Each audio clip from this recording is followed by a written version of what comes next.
চলুন আজকে আপনাদেরকে নতুন একটা হিসেব দেই। ঢাকার মতো শহরে একটা ফ্ল্যাট কিনতে গেলে আপনার খরচ পড়বে 1 থেকে 1.5 কোটি টাকার মতো। আর 1 থেকে 1.5 কোটি টাকার মতো একটা ফ্ল্যাট কিনে আপনি যদি ভাড়া দেন, তাহলে মাসে সেই ফ্ল্যাট থেকে ভাড়া হিসেবে আনুমানিকভাবে পাবেন 30,000 টাকা।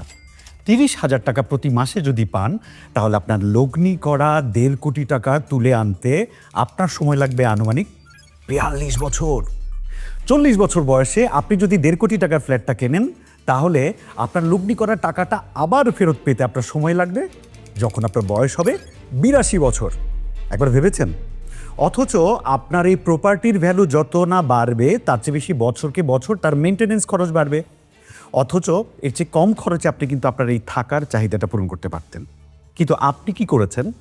আপনার খাদ্য, বস্ত্র, বাসস্থান, শিক্ষা, চিকিৎসায় বেসিক নিডগুলো বাদ রেখে আপনি তাদেরকে রিস্কে ফেলছেন না? ঢাকা শহরের মতো একটা শহরে নিজের একটা ফ্ল্যাট থাকাকে আমরা মনে করি বেসিক নিড। আর এই বেসিক নিডটা পূরণ করতে আমরা কি করি? আমাদের সারা জীবনের সঞ্চয়, আমাদের প্রপার্টি বিক্রি, ধার করা অথবা ব্যাংক থেকে লোন নেওয়া, এই সব কিছুর বিনিময়ে আমরা একটা প্রয়োজন মেটাই। কিন্তু আপনি এটা করতে গিয়ে আপনার যে অন্যান্য বেসিক নিড, সেখান থেকে নিজেকে বঞ্চিত করছেন। বুদ্ধিমানরা কি করে? বুদ্ধিমানরা সবসময় এমন জায়গায় ইনভেস্ট করে যেখানে তুলনামূলকভাবে একই টাকায় অনেক বেশি ভ্যালু এবং আর্থিক নিরাপত্তাটা পায়। যেমন ধরুন একটা প্রজেক্ট বলি, অপটিমাম হোল্ডিংস লিমিটেডের দ্য ওয়ান রেসিডেন্স কুয়াকাটা। এখানে এককালীন জমির মূল্য পরিশোধ করলে আপনি সঙ্গে সঙ্গে পাচ্ছেন জমির মালিকানার সাফকবলা। আর আপনি যখন আপনার সামর্থ্য অনুযায়ী সম্পূর্ণ কিস্তি পরিশোধ করবেন, তখন আপনি পেয়ে যাচ্ছেন একটা 5 স্টার হোটেল টাইপ স্টুডিও অ্যাপার্টমেন্টের মালিকানা, যেটার মালিক হতে আপনার সর্বমোট খরচ হচ্ছে 40 থেকে 45 লাখ টাকার মতো। এ তো গেল বিনিয়োগের কথা। এবার আসুন ইনকামের হিসাবে আসি। ওই যে বলেছিলাম, একটা অ্যাপার্টমেন্ট কিনতে কত টাকা খরচ হয়? 1.5 কোটি টাকা। সেই 1.5 কোটি টাকা আপনি যখন এখানে ইনভেস্ট করবেন, তাহলে আপনি পাচ্ছেন hotel type 5 star studio apartment 3টার মালিকানা।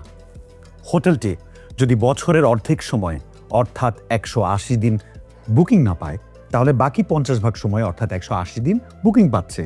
এবং প্রতিটি রুমের দিন প্রতি ভাড়া যদি আমরা 10,000 টাকা স্ট্যান্ডার্ড হিসেবে ধরে নেই, তাহলে 180 গুণ 10,000 অর্থাৎ প্রায় 18 লাখ টাকা বাৎসরিকভাবে আমরা পাচ্ছি। ম্যানেজমেন্ট থেকে যদি 30% সার্ভিস চার্জ কেটে নেওয়া হয়, তাও বাকি থাকছে 12,60,000 টাকার মতো। এর পাশাপাশি হোটেলের যে restaurant, coffee shop, infinity swimming pool, gym এবং সি অ্যামিনিটিস থেকে যে আয় হবে, সেই আয়ের ভাগ যখন আপনার ভাগে যোগ হবে, তখন আপনার বাৎসরিক আয় হয়ে যাবে 14 লাখ থেকে 15 লাখ টাকা। অর্থাৎ গড়ে প্রতি মাসে একটা ইউনিট থেকে আপনি ইনকাম পাচ্ছেন আনুমানিক 1 লাখ থেকে 1,20,000 টাকার মতো সম্ভাব্য আয়। আপনাকে যে হিসাবটা দিলাম, এটা হোটেল ম্যানেজমেন্টের ইনকামের হিসাব। ব্যাপারটা এমন নয় যে আপনার হোটেলের রুম ভাড়া হবে না আর তাই বলে আপনি ভাড়া পাবেন না। পুরো হোটেলে আয়কৃত যে ভাড়াটা সমানভাবে ভাগ হয়ে যাবে প্রত্যেকটা মালিকের মাঝে। আর সেই হিসেবে আপনি মাসে আনুমানিক আয় হিসেবে পাচ্ছেন প্রায় 1 লাখ থেকে 1,20,000 টাকার মতো। শুধু তাই নয়, এই হোটেলটি সম্পূর্ণ ম্যানেজমেন্ট করবে অপটিমাম গ্রুপ নিজেই।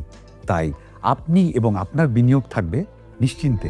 তাই একটু ভাবুন, নিজেকে প্রশ্ন করুন, আপনার থাকার ব্যবস্থা করার মতো একটা বেসিক নিড পূরণ করতে গিয়ে আপনি আপনার ভবিষ্যৎকে ঝুঁকিতে ফেলবেন, নাকি এমন এক জায়গায় আপনার জীবনের সমস্ত সম্পদ বিনিয়োগ করবেন যেখানে বিনিময়ে আপনি পাবেন সম্পদ, প্যাসিভ ইনকাম এবং আর্থিক স্বাধীনতা। তাই বলতেই হয়, ভাবিয়া করিও কাজ, করিয়া ভাবিও না।